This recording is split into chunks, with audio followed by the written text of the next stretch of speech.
Suspected explosive devices have been sent to top Democrats including Barack Obama and Hillary Clinton, as well as CNN, U.S. officials have said. It comes 2 days after a pipe bomb was found at the home of liberal philanthropist and financier George Soros in the suburbs of New York City. CNN's New York office was evacuated on Wednesday morning after a suspected bomb was sent to their mailroom. President Donald Trump said that these threats have no place in America.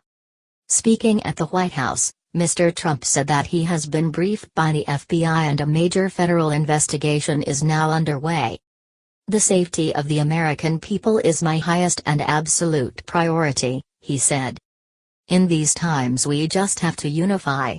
We need to come together and send one very clear unmistakable message that threats or acts of political violence of any kind have no place in America."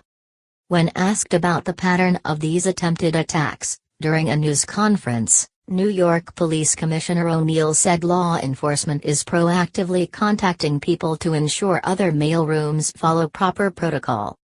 The FBI in New York said they were aware of the suspected packages, and that their Joint Terrorism Task Force is aiding in the investigation. New York Mayor Bill de Blasio decried the attempted attacks as an act of terror attempting to undermine our free press and leaders of this country. To all public officials, to all partisan affiliations, don't encourage violence, don't encourage hatred, don't encourage attacks on a media you can disagree, but you have to show respect. Who has been sent these packages? The packages were addressed to former President Obama, ex-Secretary Clinton and former CIA Director John Brennan. Additional suspicious packages addressed to Democratic Representative Maxine Waters and former Attorney General Eric Holder are currently being investigated by law enforcement. The packages to Mr. Obama and Mrs. Clinton were intended to arrive at their residences. FBI Special Agent Brian Parman told reporters the device for Mr. Brennan, which appeared to be live, had been sent to CNN's mailroom. One of the packages sent had listed Congresswoman Debbie Wasserman Schultz, the former chairwoman of the Democratic National Committee, as the sender. The package intended for Mr. Holder was sent to an incorrect address and returned to the Congresswoman's office in Sunrise, Florida, U.S. media say. Mr. Brennan was scheduled to appear on CNN on Wednesday, U.S. media report. Mr. Brennan is a frequent contributor to the network and has become a vocal critic of Mr. Trump since leaving office. According to a statement from the U.S. Secret Service, the package addressed to Mrs. Clinton was recovered late on 23 October. Early this morning, October 24, 2018, a second package addressed to the residence of former President Barack Obama was intercepted by Secret Service personnel in Washington, D.C., the statement adds. Both packages were intercepted prior to being delivered to their intended location.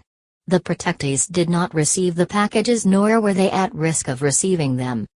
These attempted attacks come 2 days after a confirmed pipe bomb was discovered in a mailbox at the home of Mr. Soros, who has been criticized by right-wing groups for supporting liberal causes. New York Governor Andrew Cuomo had said a suspicious package had been sent to his office, but New York police told the BBC it was a thumb drive and is not related to other events. What was in the packages? The devices are suspected to be pipe bombs. Law enforcement officials tell U.S. media that the device discovered at CNN on Wednesday appears to be similar to the one found at Mr. Soros' home on Monday. Police Commissioner Mr. O'Neill also said law enforcement found an envelope containing white powder in the packaging of the device sent to CNN. The powder is being investigated, but authorities found no additional threats after sweeping the area. A U.S. official told the Associated Press that a functional explosive device was found during a screening of mail sent to the home of Mr. and Mrs. Clinton in Chappaqua, New York. Speaking at a campaign event in Florida, Mrs. Clinton thanked the Secret Service and said she and her family are fine. "It is a troubling time," she said. "It is a time of deep divisions and we have to do everything we can to bring our country together. We also have to elect candidates who will try to do the same." A spokeswoman for Mr. Obama declined to comment on the incident, and referred reporters to the Secret Service statement. Trump ends ex-CIA head security access. Explosive device found in Soros postbox.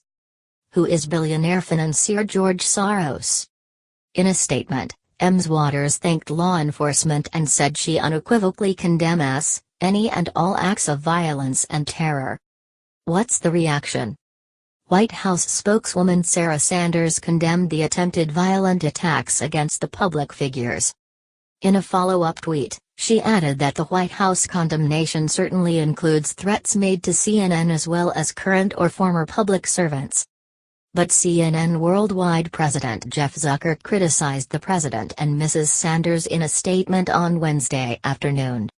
There is a total and complete lack of understanding at the White House about the seriousness of their continued attacks on the media, he said.